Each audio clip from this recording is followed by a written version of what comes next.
Hello, everybody, and welcome back to the Cold Hard Truth NFL podcast. I'm your host, Anish Gupta. And I'm Srikar Ajendran. So before I ask Srikar about his football weekend, I'm going to make a few important announcements. I haven't told these guys yet. I am done with Carson Wentz and Baker Mayfield. You will not be hearing me talk about them on the pod. These guys suck. Like, it's so bad to watch. Like, okay, listen. I've had my ups. I've had my rights. Like, I've had good players. But these two, man, so sad having to come on here and defend them because, my God, I mean, like, Carson Wentz is just, like, an absolute shell of himself. I mean, it's sad, like, because, like, he'll give you these flashes, and then most of the time, let's be real. I mean, like, honestly, the things I would defend would be, like, the, like, few bright spots and an utter epic disaster. There's no bright spots. So there'll be like one or two, and you know me, I'm the agenda mastermind, so I'll run with it. But goddamn, I mean, like, just watching the Cowboys game, the Lions game, the Eagles game, I mean, it's just putrid. Like, seriously, like it is so bad. So the walk it to him nickname has officially been eradicated. I will not be referring to him as that anymore. I don't care what he does the rest of the season. I could have jinxed him for all I care, and he turns into some god. Nah, I'm not falling for that trap. And then Baker Mayfield. What the hell did I have to watch on Sunday? The fact that I picked this dude. You know, I've picked the Panthers in every game. Yeah. I've picked them in every single game. And they have been worse each week on. I mean, it is just so bad. This guy got 9 passes batted down at the line of scrimmage. How is that even possible, dude? Dude, I watch quarterbacks for a living. I have seen high school quarterbacks play better than this dude has in the last 3 weeks. I mean, it is so sad. Accuracy is terrible. Dude literally can't even get it past. Forget hitting the target, right?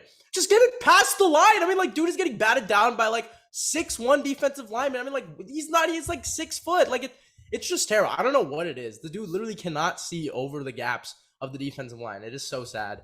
So with that being said, guys, I'm out on those two. It's time to move on. I will find a new agenda. You guys know me. I will push it later. I was just about to ask who's taking their places. We're gonna have to find Kenny Pickett?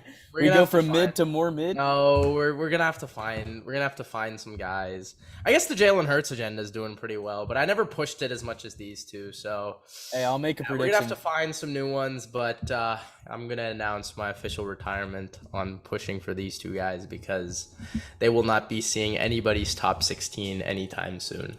All right. Well, with that being said, Srikar, how was your football weekend? It was awesome. Oh, and sorry, and the Browns freaking suck, by the way. All right, go ahead. Okay. My prediction for Anish's next guy is actually going to be pretty funny. I think Sam Howell steps in at some point for Wentz and looks so much better. And it's going to become Anisha's guy, and it's going to be so ironic. I think I'm just going to stick with Trevor Lawrence for now. I mean, there's no one I've loved more coming in, so I'm just going to stick with him. But there you go. I mean, Baker, man, I'm sorry. Like, if it was me jinxing you two, hopefully that helps. My God, man. Imagine both of them go off this week now. You know what? I'll just come in, you know, with a face palm on my face for the intro. But all right. Well, with that being said, let's kind of jump into it. Yeah. Obviously, our episode is brought to you by Manscaped.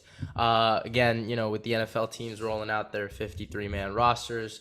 Never want to have those type of cuts on the field or off the field in your damn bathroom. And Manscaped is here, launching their 4th-generation trimmer. It's featuring a cutting-edge ceramic blade, wireless charging, so you can feel safe and confident shaving and trimming those pig skins. Again, wireless charging, electromagnetic induction, help battery length last longer. The 4.0 Manscaped also has other amazing products like the Weed Whacker nose and ear hair trimmer, the Crop Preserver ball deodorant, and some super comfy clothing like the t-shirt and the boxers that we all both own. Manscaped is the below-the-waist partner of the 2-2 Super Bowl contending San Francisco 49ers with Jimmy Garoppolo. So join over 2 million men worldwide. Get 20% off and free shipping at manscaped.com with code Hit Me With a Treat. CHT20. EHT20, baby. 20% off and free shipping at manscaped.com. Go grab yourself that Lawnmower 4.0 and unlock your confidence, and always use the right tools for the job with Manscaped. All right, let's get right into it. Again, yeah, I think Shriek's football weekend was a lot better than mine. I know someone who had a similar football weekend to me, the Baltimore Ravens, as they had another double-digit lead collapse in the fourth quarter against the Buffalo Bills. Thank you for giving me a little bit of a one-up on Shriek, because the Niners saved him in picks, so I needed that one bad. I'll let Shriek kind of jump into it, man. I mean, what happened here? Like, what's going on? Well, what I talked about last week, I said the problem is going to be Baltimore's complete reliance on Lamar Jackson. We looked at the workload for both Allen and Jackson leading up into the game, and this offense is really, the whole team now is really, really reliant on Lamar, because without Jackson doing everything, I mean, Baltimore can't move the ball. They can't score, and despite his dual threat abilities, it's going to be a problem for the Ravens. He can't be great every play. He can't be great every drive when he's surrounded by bad receivers and average offensive line. Allen's able to make it work because he has the talent around him for it to work. But with Jackson, it's not that sort of situation, which is why it's becoming a problem. I wanted to discuss the fourth down call from John Harbaugh. I know it was a big talking point after the game. So it was 4th and 2 at Buffalo's 2-yard line. The game was tied, about 4 minutes left in regulation. So it would have been a 20-yard field goal from the greatest kicker to ever live. And Harbaugh felt compelled to go for a touchdown. You may be asking why. It's because the defense has been terrible, and they'd already allowed 17 second half points against the Bills. So I can kind of understand where Harbaugh was coming from. I know a lot of people didn't like it, but in that situation, a field goal is literally just like punting, because Josh Allen, he knew that Josh Allen was going to drive down the field and get a touchdown, and which he ultimately did. And the field position for Josh Allen wasn't good to start with. So the talk always, eventually, it's just going to center on Lamar here, because he's playing out the final year of his contract. So everything he does and everything that the Ravens do is going to fall on him. It's just going to be, over scrutinized. And currently, Baltimore is putting Lamar in a position to have a really, really good stat line. But against good teams, you're not going to win. So Jackson's going to, take the brunt of that, because he's really good. But the Ravens, they're not, they're just, it's the team around him. It's a second-class team in a conference that has more well-rounded rosters. So now the teams know that the blueprint is just do whatever you can to make any player besides Lamar beat you. And that's exactly the formula going forward now. I actually disagree with you on the 4th down call. I was going to talk about it. So you gave perfect context on it, right? So it's 4th and goal at the 2, and it was about 4 minutes left in the game, and Lamar throws a pick to Poyer, I'm pretty sure. Yeah.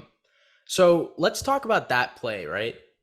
The whole thing about the Ravens and what's been going on, dating all the way back to their 6-game losing streak last year, it's been always on these goal-to-go situations where they've just missed, right? Steelers game, the Packers game, right? I can throw so many examples of this, right? And the whole thing about it, right, is you drive all the way down, right, and to end up with nothing. It's like even if you get 3 there, it's such a scrappy game that, okay, the Bills had 17 unanswered, but 17 still, I think the whole point of it was, right, first of all, if you get the 3, you still put Josh in, decent field position for your defense. And you're giving Josh about 2 minutes to kind of go out there and, yes, get a field goal to tie or a touchdown to win. I think more than likely he would get the field goal to tie, right? And then you maybe set yourself up in overtime. If you go up 7, sure, you like your chances a little bit there. The whole problem is if you don't get it, right? Now the game is essentially and momentum is essentially gone to the Bills. And I think the whole thing with the Ravens is you've been living on these going for it on 4th down, right? Constant times, even against the Dolphins. That's what brought the Dolphins back in it. Like, even though they were up, going for it on these really iffy downs and these really iffy places. And my whole thing with Baltimore is, like, at some point, right? Trust your defense, take the 3. And honestly, up until the 4th, Baltimore's defense played terrific, right? So it really just comes down to, like, John Harbaugh is always thinking about what can go wrong. you've got to think about what can go right? Because no matter what, with the field goal, you have the lead. So if something goes right for your team and something goes wrong for Buffalo, game is over with the lead. But if it's tied, then you have to do the same damn thing all over again. So I think in that specific scenario, with the context of all the calls and all the previous stuff, I think that is where you should kick it. Now, in many other instances, sure, go for it, because you're right. You're at the 2-yard line. It's a tie game. It's 4 minutes left. Or you're probably going to get the ball back. But they didn't, because the Bills played the clock really nicely, and they were in position to do that. So I think Baltimore also has to think about it in that regard. And look, the Bills played a hell of a fourth quarter. I mean, but the first three, Baltimore owned them, right? Like they were doing the things that they needed to do. And that's why I got to tell, like, you know, especially for John Harbaugh, you gotta have the faith in your defense that something can go right, not something will go wrong. I mean, you've got all these playmakers, you've invested in them. That's my take on it. I don't hard disagree, but I was in favor of taking the field goal there. I guess anything, you want to say on that? I mean, and even to your point, if we look at Lamar's second half, he threw for less than 40 yards, and you can't move the ball that way. So when you get into those positions, maybe it's better to just take what you can, because you don't know if you're going to have a situation like that again. It's just, my whole thing is, in Harbaugh's mind, he does not trust his defense, like, at all. And honestly, after the Dolphins game, he's getting scared. Yeah, that's a problem. Like, you have to. Like, I'm sorry, you have to. Like, it's blatantly clear, and other teams can take advantage of that. I did want to say one thing about Lamar too, though. Like, people are gonna knock him for the performance. I'm not really going to. I do think, again, there's just been too many times with Lamar Jackson where there's these like 4 or 5 drives where you just don't do anything, and like you're just stagnant. Like that's my problem, right? Because he's got the dynamic play, he's got the dynamic ability. It's just like it comes in stretches. That's the problem. Like, you've got to get more consistent. That was the whole thing with Mahomes, right? Can you lead these consistent drives end to end? Lamar I don't think has gotten there yet. And I think that's what's separating himself right now from being a true pocket passer or a true, methodical driving quarterback. I think that's something that he needs to add to his game if he wants to kind of, throw himself up there with the elite. So that's just one thing I think he's missing, and it's not a knock on his talent. It's not a knock on, if he can't get there. I just think he's still missing that, and he's in year 5 now. So, it's something that I would like to see, and I think Baltimore does too, which is why they're holding him a little bit on that contract. I do knock him a little bit. I don't knock him a lot, but I think it's just, it all goes back to the workload, because he is being asked to do so much. I wish he had the talent around him that could take an ease off him a little bit and make things a lot better. But this offense, like, quite literally just runs through him. And it's just not sustainable. I think JK helps now, because in the red zone, Lamar can be a little bit lighter, like, hand it off a little bit more there. But I mean, also the Bills too are a little bit on Josh Allen. They play very risky, right? But they have the talent again. They have do, what it needs. But the thing is, both offenses play risky in the sense that they just send their quarterbacks out there. Like, I think the best thing the Chiefs have done so far with Mahomes is the running of QB sneaks with the backup tight end. Like, get someone, like, there's bound to be someone on your roster that's played quarterback before, an offensive player, right? At any point in their career, 50 snaps, 50 to 75 snaps a week of just lining up under center and taking it. I would not be mad at that at all. You get a big body in there to just run it up the middle for a 4th and 1, right? Anyone 6'4" and above, I think that, that works. That's just little things that protect your two guys. And I mean, you're right. They're being asked to do a lot. I think, their offenses are effective, when they're clicking. The Bills click a little bit more consistently, and I think the Ravens just need to work on that. I do think the Ravens do have playmakers. I think you're not giving them a little bit. I think you're giving them a little bit less credit. I think Mark Andrews is a hell of a tight end. And who else? You're right. I think Mark Andrews, just him being himself in that offense, makes up for a lot of it. Sure, there's not really a consistent outside threat. I just don't really know if the Ravens offense needs it. I think you've just got to strengthen the trenches. That's something that, can easily and always be done. I mean, they picked up Linderbaum. I haven't really heard much of the guys up front. So no, their O-line's been all right. So I mean, things can always been improved, but I think it just comes down to that consistency. That's my knock on him. Yeah. I guess moving on to an offense that is consistent and found a ton of balance on Sunday Night Football, the Kansas City Chiefs do it again, as both kind of alluded to after I call it the worst loss in the regular season, the Mahomes Andy Reid era to the Colts. I mean, that was just terrible on all three phases. And what they do, they bounce back in all three phases, 41-31 over the Tampa Bay Buccaneers. Shrek, I'll let you start off. What do you think about, Chiefs offense? Is this, clear-cut number one team again? I mean, should have silenced any doubters. So go ahead. Well, scoring 41 was surprising enough against this Tampa Bay defense, but it was the 189 rushing yards on 5.1 yards per carry that really left, the biggest impression on me. Look, Kansas City, their offensive line is amazing. Joe Tooney, Trey Smith, and Creed Humphrey is a hell of an interior. But over the years with Andy Reid, they haven't been able to really bully D lines. And I'm really now we're really starting to see that. And it really showed in that Tampa Bay game. I mean, they were just moving the Bucs D line around. It was really good. If the Chiefs can if they can have that really good run game with Patrick Mahomes playing at an MVP level, the defense is looking honestly pretty solid.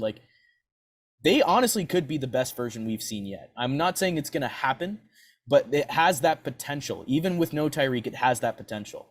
But now they got to prove that, this isn't a one-off and you just stick to balance, because a balanced Chiefs offense is so scary. And I think the league should be scared at that rushing line that we saw on Sunday night. I'm with you. First thing, I think Andy Reid is the best adjustment maker in the league. The way this Chiefs offense can function and operate is absurd to me. I mean, no matter who's out wide, who's inside, who they're running with, what they're running. I mean, it doesn't matter. They're just so effective. I mean, they've thrown touchdowns to literally tens of guys, right? They run different personnel out there every week. I mean, it's so crazy to me how it just works. And I love their creativity in the red zone. So hell of a job to the Chiefs. I think this is for me, has been for the last literally 4 years, been the best overall team in football. I have never put them, the only time I put them out of one on the power rankings was when the Rams won it. That's the only time I've put them off. They are just so good at pretty much everything that they do. And I mean, Tampa Bay's defense, we all thought, right? Best in the league. I mean, the run defense too is just phenomenal. And what they do, they gashed them. I mean, they gashed them in a place that you wouldn't even think they were going to do it at. And I think the best part about Mahomes too is just the off script ability. It's second to none. And it's ridiculous. It's such a momentum shifter because it demoralizes the defense and it gives your offense a boost, right? Obviously everyone's going to talk about that second and goal play to, I believe it was McKinnon Clyde. I think it was Clyde, right? Where he but these are just normal. These are just normal things we see from this dude. I mean, dating back to his rookie year. So, I mean, the Chiefs just do it time and time again. I think they're the best team in football. I know Philly's undefeated, but really the Chiefs should be too, barring a stupid performance. And you know what? Fine. Even if they have those stragglers, I know that this team will make the adjustments come, January, and I know that I will get their best effort when it matters. And their best effort is really first class NFL play. I mean, it's tremendous. And I think the Bucs will be fine. They just got outplayed, and I think it started from the opening kickoff. It's just come on, man. You give the Chiefs that field position on the first play of the game, you're just asking to lose. It's wraps. Yeah, I don't think the Chiefs remember when they were down 9 to the Bills in the AFC Championship game and they got the ball. I think they fumbled a kickoff. Mm-hmm. They had fumbled a kickoff and they were down 9. They were just okay, yeah, we're just gonna march down and keep going. They're not scared. Everyone knows it's coming too. Yeah, there's spurts. Again, difference between the Chiefs and these offenses that are tier 2 for me is that the spurts can last long. And the craziest thing also, I will say this again, someone said this and I can't remember, but I'm going to kind of steal it from them. The Chiefs are the only team in the NFL that can win in a quarter.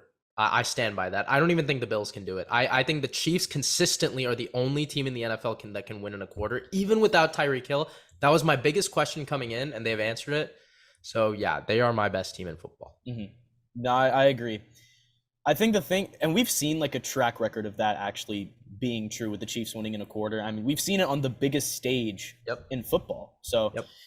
I think that's 100. I'm 100% with that. Even the Bills aren't doing that. Like So their offensive efficiency is ridiculous. not only that, so you mentioned Trey Smith, Tooney, and Creed. I mean, like Orlando Brown was supposed to be their second or even first best player on that line. He's been struggling since he's gotten that franchise test. So it's like once he comes back into form, I mean, this team is only going to look better. Hmm. Are you concerned with Tampa's offensive line? Because I am. Like I the am. game has not been good at all this year, and compared to last year where it picked up, I'm a little bit concerned. I mentioned it last week too. The O line is just not helping to set up the run game, and I think that puts Brady in a tougher spot because when you can get the run game going with Fournette, it only eases things on the pass game.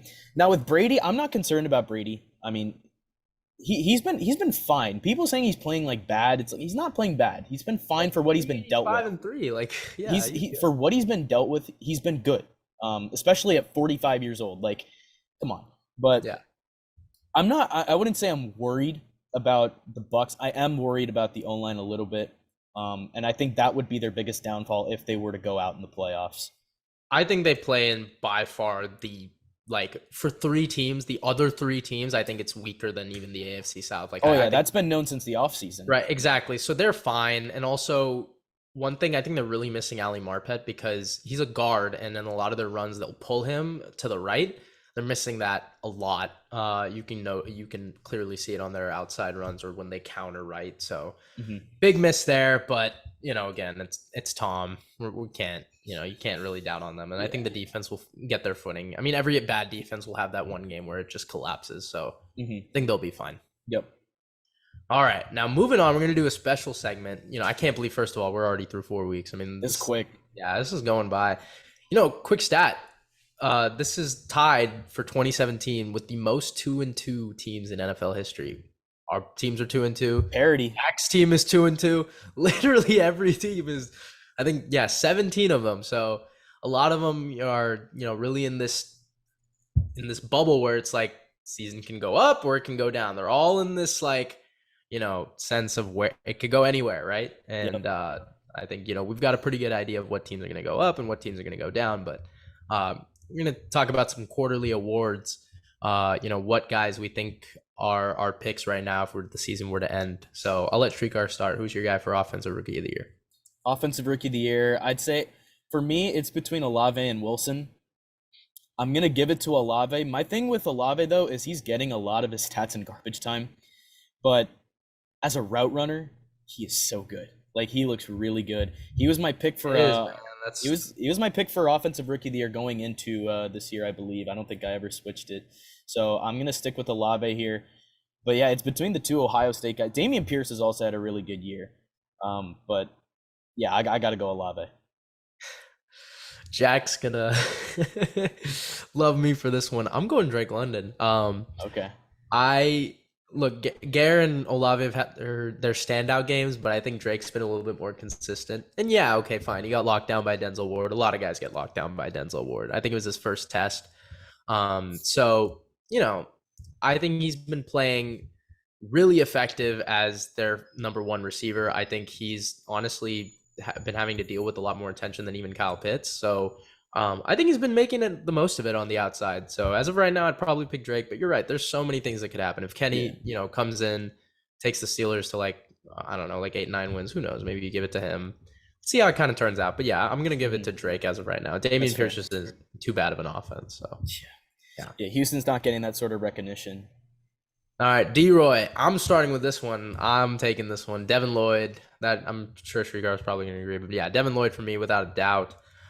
This Jags defense has improved so much because of him. I mean, they've had some pretty good linebackers throughout. I mean, Joe Schobert was okay for them, but Miles Jack was a good off-ball linebacker for them. But Devin Lloyd's been able to play inside. They've even thrown him on some outside when they run inverts. So he's been tremendous. Devin Lloyd for me, 100%.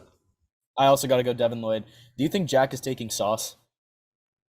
I think he probably would. And look, I think Sauce has honestly been playing like one of the 6 best corners. I actually ranked him to these two guys. My 5, I had no order: AJ Terrell, JC Horn, Patrick Surtain, Trayvon Diggs, and I'm forgetting the fifth one. I might have to pull it up, but yeah, Sauce was like up there just for like for namesake. But like, I think my one thing with him and Devin Lloyd is like Sauce has kind of been on an island, and their defense anyway has just not been that good. I feel like these guys have had to play a lot, being on their own, and really have had a little bit bigger of an impact on defense. So that's my thing. I agree. He's really blossomed Darius into a Slay, leader. sorry. Eagles. That was the guy. All right. And I think it's kind of ironic that the Jags have the number 1 overall pick on their defense, and his classmate is the one that's in the running for defense. Yeah, I mean, both have played. Like Trayvon's played okay. Walker's been good. Yeah. Yeah,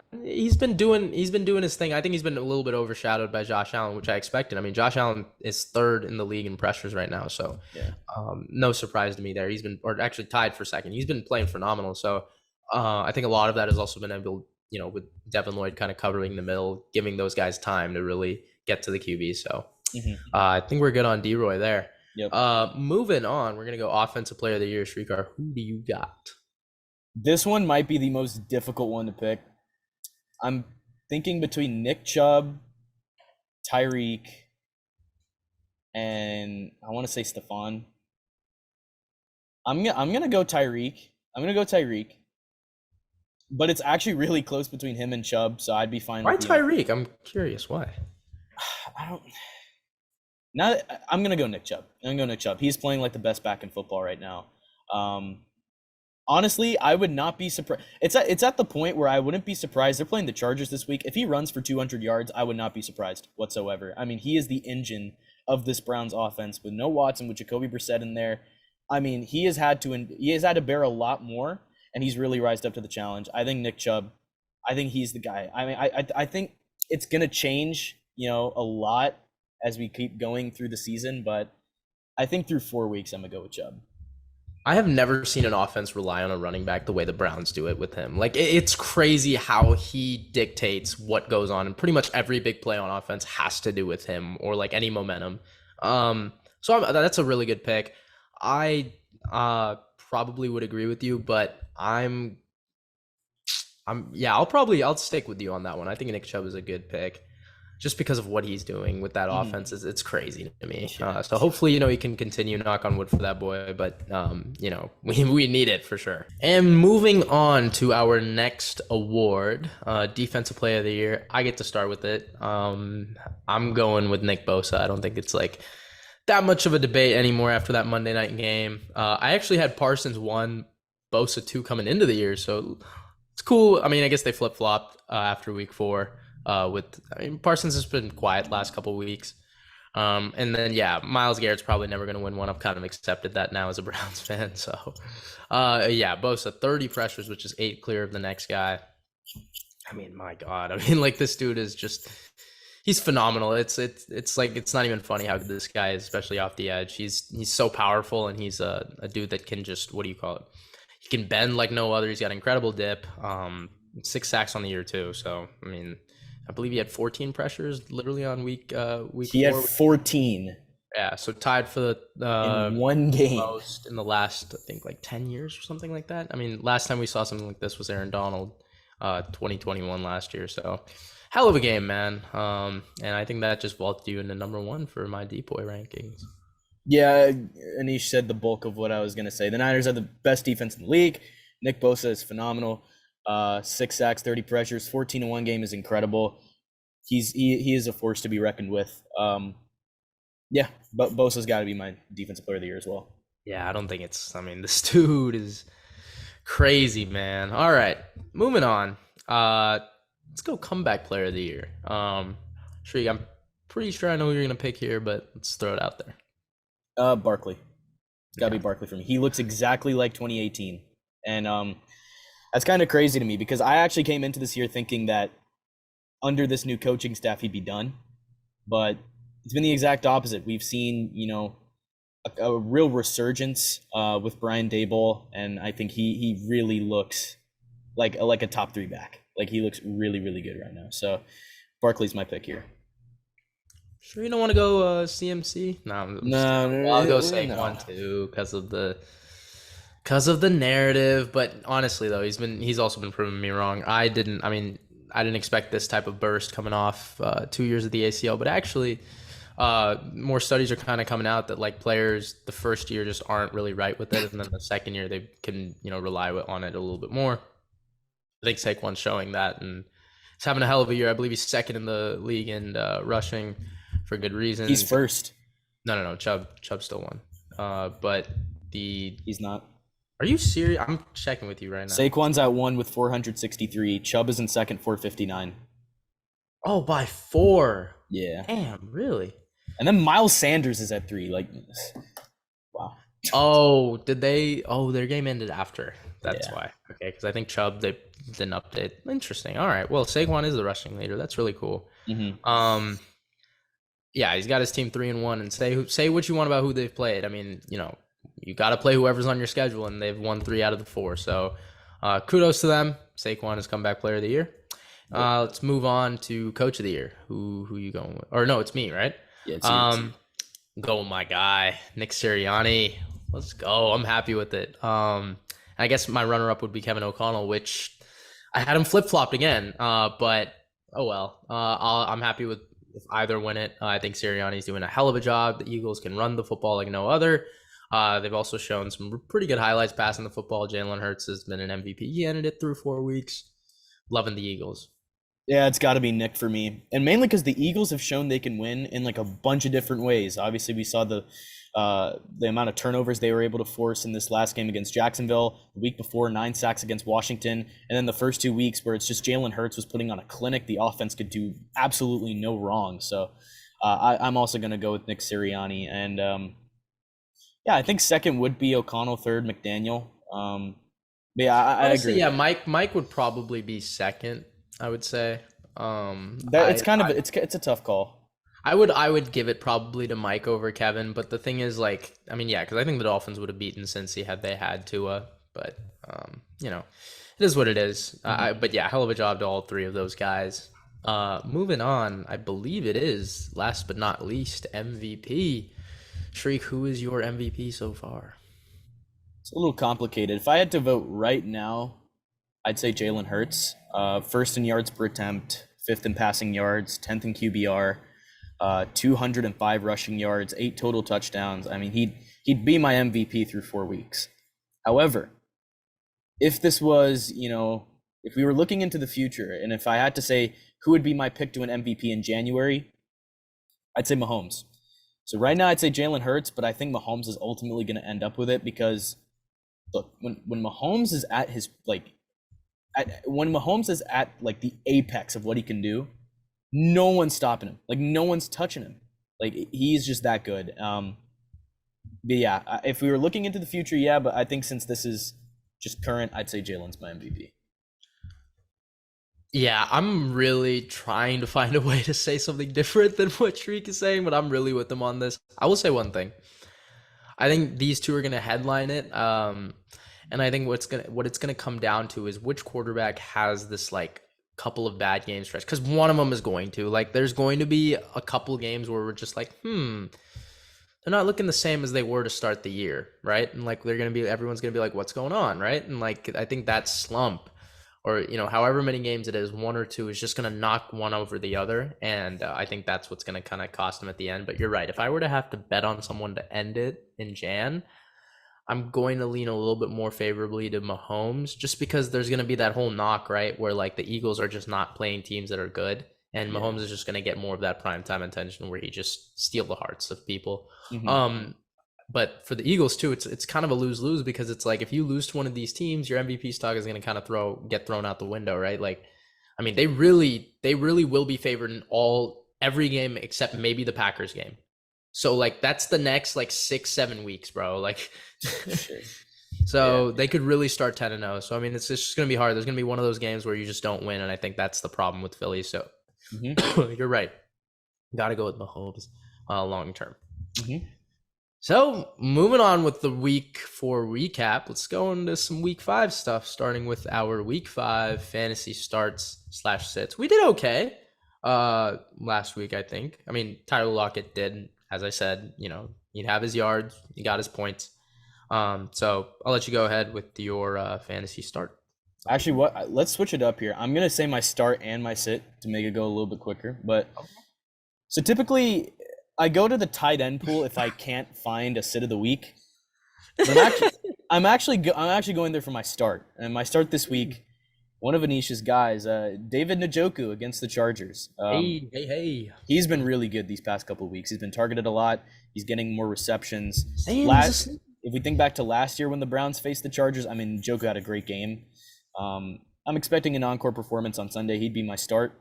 My sit of the week, Geno Smith against New Orleans. Look, Geno, he's been one of the feel-good stories of the year. I mean, look, who had him completing more than 77% of his throws through 4 games? That's wild. That is insane to me. That's crazy. But that is great. I told you the Seahawks would overachieve. I told you, but not like that. I did not expect. That's ridiculous. My thing is something I would not have said in my reasoning.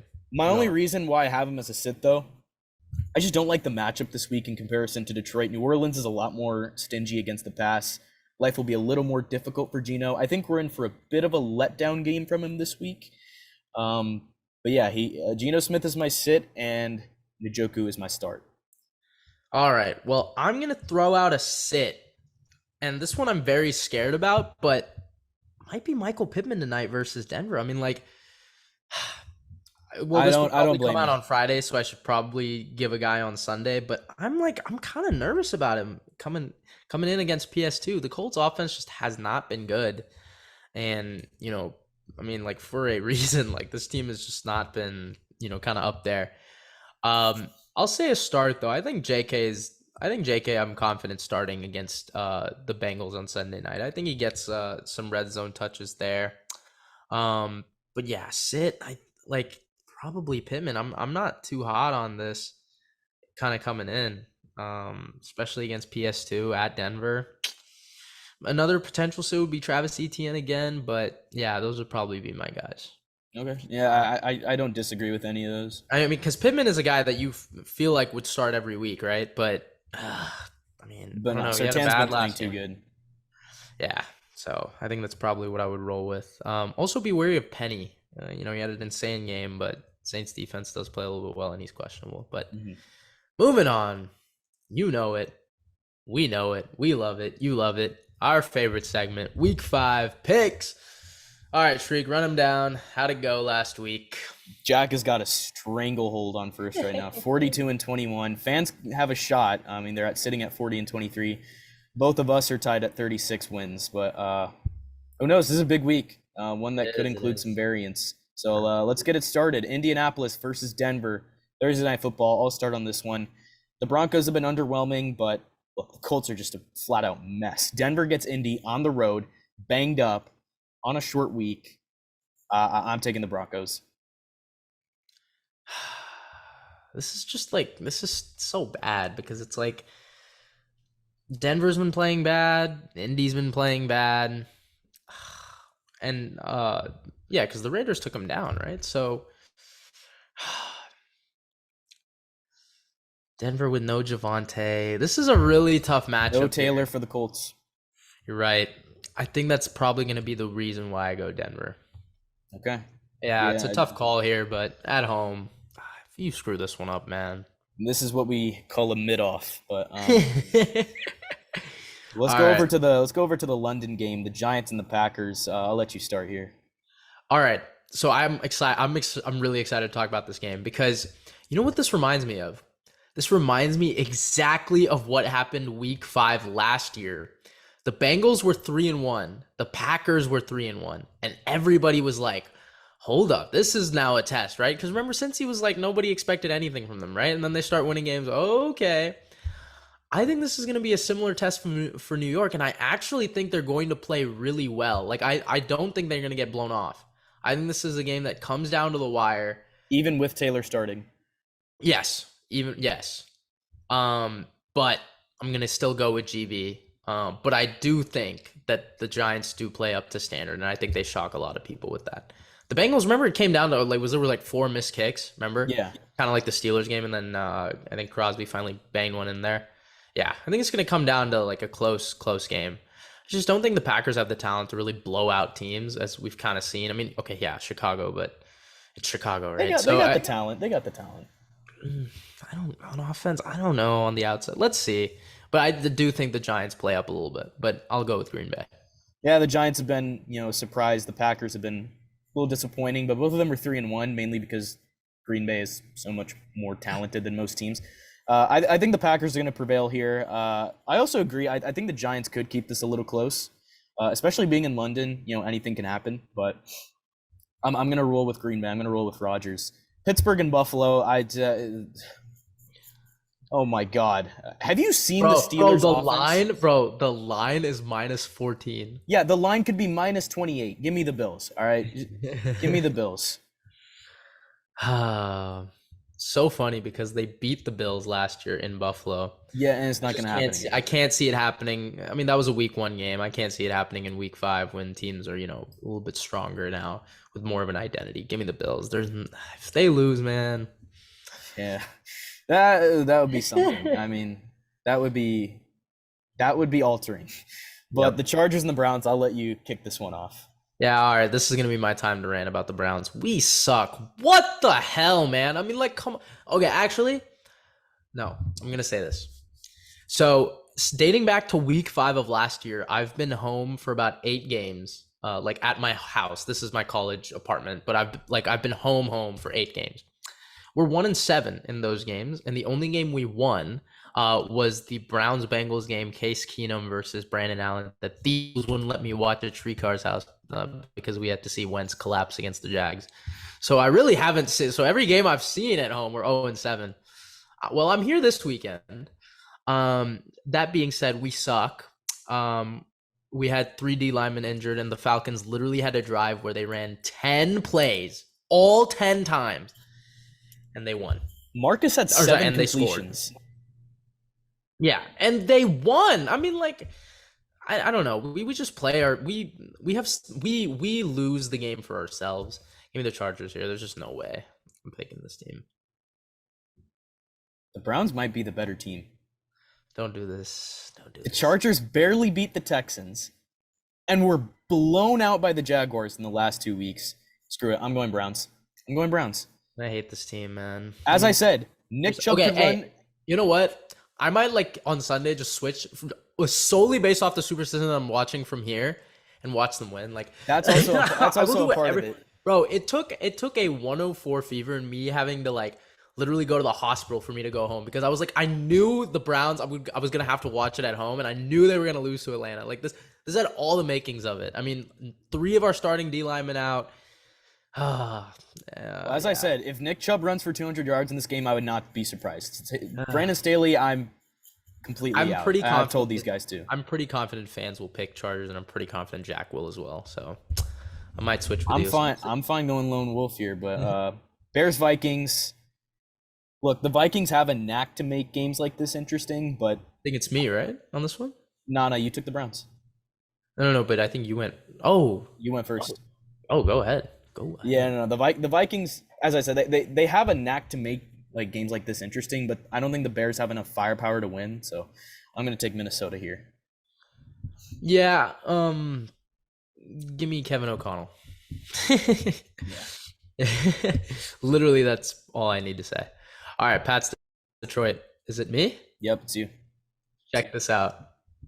I'm going with the upset. I'm going with the Pats at home. I don't even know if that is an upset. It's not. It's not favored. Even. It's not even. Oh, really? Oh, yeah, the home favorite, right? They get 3. So the only reason I'm going with them is I think they're still a little bit banged up, and I also think the Pats looked good. They looked good against Green Bay. They're at home. This is just Patricia was their coach for 3 years. This is just something that I can't see them really losing. So I'm gonna go with the Pats. Upset here, but I'm not too confident in it. Not confident in either team. Let's go with the Pats. Nish really thought he had an upset. I'm going New England as well. Damn, really? The Lions cannot stop anybody. If Mac Jones plays, I don't think he will, but if Mac Jones plays, I mean, he is going to throw the ball all over this defense. I thought you were going to go Detroit. You're a big Detroit guy. Damn, really? Okay. The Lions cannot stop a cold, bro. It's no, it's ridiculous. And what sucks is Jared Goff is literally playing like a top 12 quarterback right now. He's playing really good. Yeah. But it sucks because his defense is damn. All right. Well, let's move on, I guess. All right. Seahawks, Saints. This is a must-win for the Saints, but let's be real. This is a very tough spot. You got that long travel from England, and now you're getting a Seahawks team that can really score. New Orleans has playmakers as well, which is it's difficult. I'm gonna go with the Saints off desperation, but I think this is a very, very tough spot to be in for them. Oh, why'd you go with the Saints, man? Oh, crap. Okay. Yeah, you're right. This is a really tough spot. And if Seattle wins this, forget anything about like rebuild. Like this could, I'm not even kidding. This team could make the playoffs. Like I'm not even, if they win. That's like, just how bad the NFC is. Yeah. And it's tough because it's like they played so well offensively. It's going to be like hard to duplicate that, if you know what I mean. Yeah. And I alluded to it earlier in my fantasy set. And the problem is the defense just plays so shaky. And I think Kamara coming back will help them. I think it really comes down. I think it comes down to like, it's going to come down to like a final drive. Give me the Saints. They looked pretty good against the Vikings. Honestly, could have won it with the field goal and stuff. And they had a couple ref blown calls, but give me the Saints for now. This one's tough. But yeah. All right.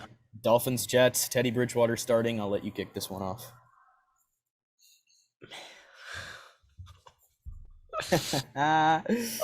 This team really could go 3-2. The Jets. Oh my God, man. I already know who's Jack's taking, but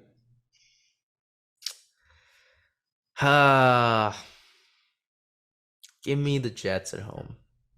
It's kind of good. Mm-hmm.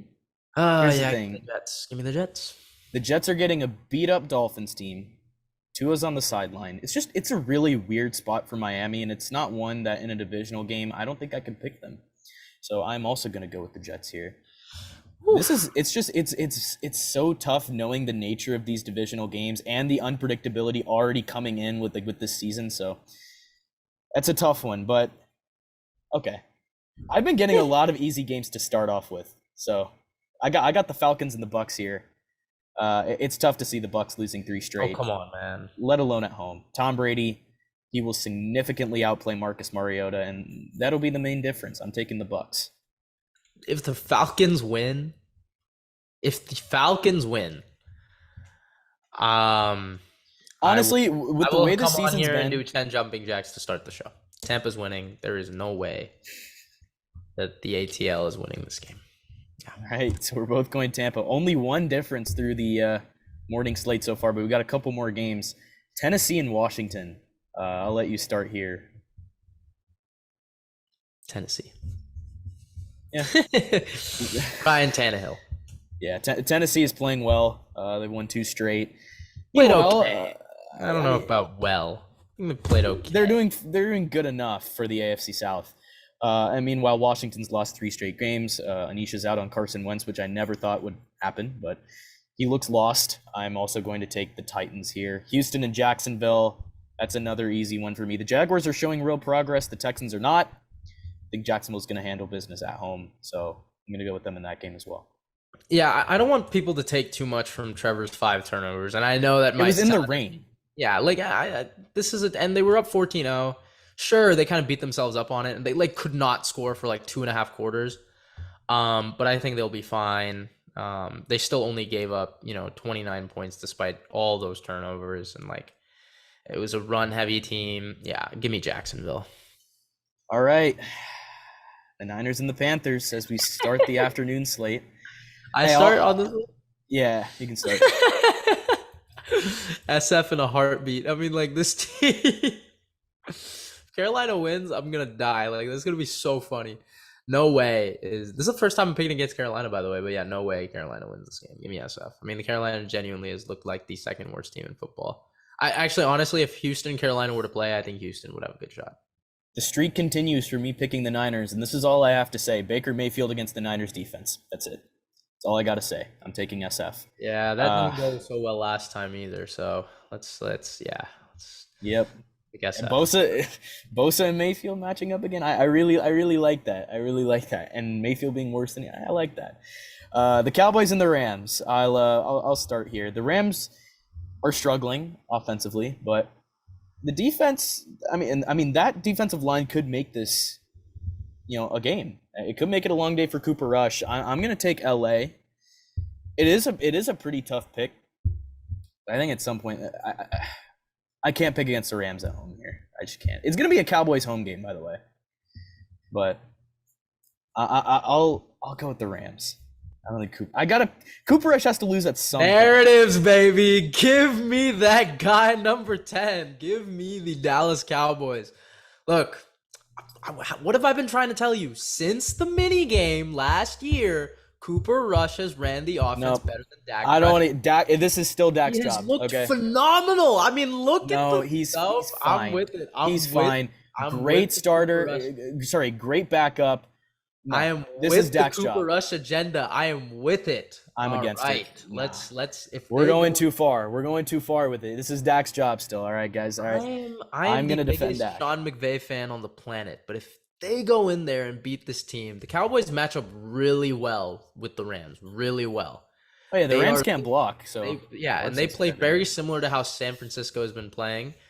I'm going with the Cowboys here. I think they match up. This is a really good matchup for the Cowboys. Like, out of all the good teams that are out there, this is a really good matchup. And I think the Rams need this kick in the butt for them to really get things going. Because, I mean, everyone says, oh, the Niners own the Rams, even though they didn't win when it counts. I mean, if the because of Jaquaski Tart. If the Rams lose here, then I think this is a little bit of a big, siren on their head. So let's go with Dallas. All right, Eagles Cardinals. I'll let you start. I'm going with the upset. I'm going with the Cardinals at home. Now, the reason is, I said this earlier when I was talking about Hurts and Mahomes, right? Like, the NFL just boils down to, like, narratives. And I think the Cardinals I think they're looking a lot better. They looked really good against Carolina, albeit everyone looks good against Carolina. But I thought the Cardinals looked pretty good in the fourth quarter of that game. Especially when it was kind of knotted up 10-10 in the third. They kind of took it up a notch. And this is just a game I feel like Philly's got to travel all the way across the country, right? They've been kind of living at home. I believe they've had three games at home out of 4, if I'm not mistaken, because they played Minnesota. Who's their week 3 game?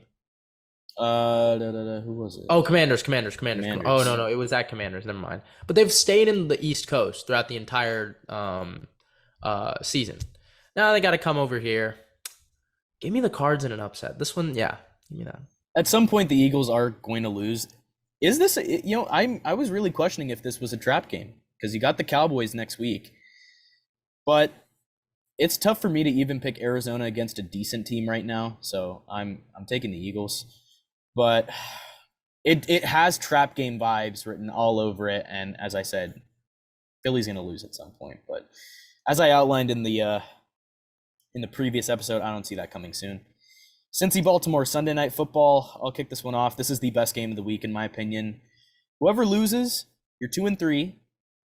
Whoever wins has a lead in the AFC North and a big win. No. If we win, we still keep it. You sure? Mm-hmm. Because we also have a division win. So it's a critical win nonetheless if you get it, but you know what? In this game, I'm going to take the better passing game. I'm going to take the better defense. I'm going to go with the Bengals. I'm not been impressed with Cincy at all. There have been moments with Baltimore, fine. I've not been impressed with Cincy at all. Give me Baltimore. Okay. We're really starting to disagree now. Raiders Chiefs Monday Night Football. Yeah, no, we're not here. We're not KC in a heartbeat. Like, there's no way. I don't think Mahomes has ever lost to LB. Give me the case. It's Mahomes against an AFC West opponent. That's all you need to know. And just what is the case for Las Vegas stopping this offense? Yeah, it's just way too many weapons against a defense with literally just Max Crosby. Like, I love Max Crosby, by the way, but there's not much else. I got to take the Chiefs. Like, there's I think we were in consensus all late slate or early slate. I mean, because I might change to the Browns. Yeah. But yeah, this Arizona game is the one that's giving me a little bit of trouble. I probably might switch back, but I'm good with Baltimore. And Dallas. Yeah, these are a lot of iffy games, guys. Obviously, go vote. We've got our polls up currently. Yep. So you guys are second place, still ahead of us. So Hey, at least we're all above 500. I'm telling you, I've seen guys who are not, and that just, bro, how bad can you be? Like, I'm sorry, but that's just, I don't know. It's happened to me before, so I can't laugh too much, but it's a rough spot. It's a very rough spot. Well, guys, again, week 5, we love it. I'm sure you guys love it. Thank you guys so much for watching, tuning in, wherever you guys are. We've been the Cold Hard Truth NFL podcast, and we will see you guys next time.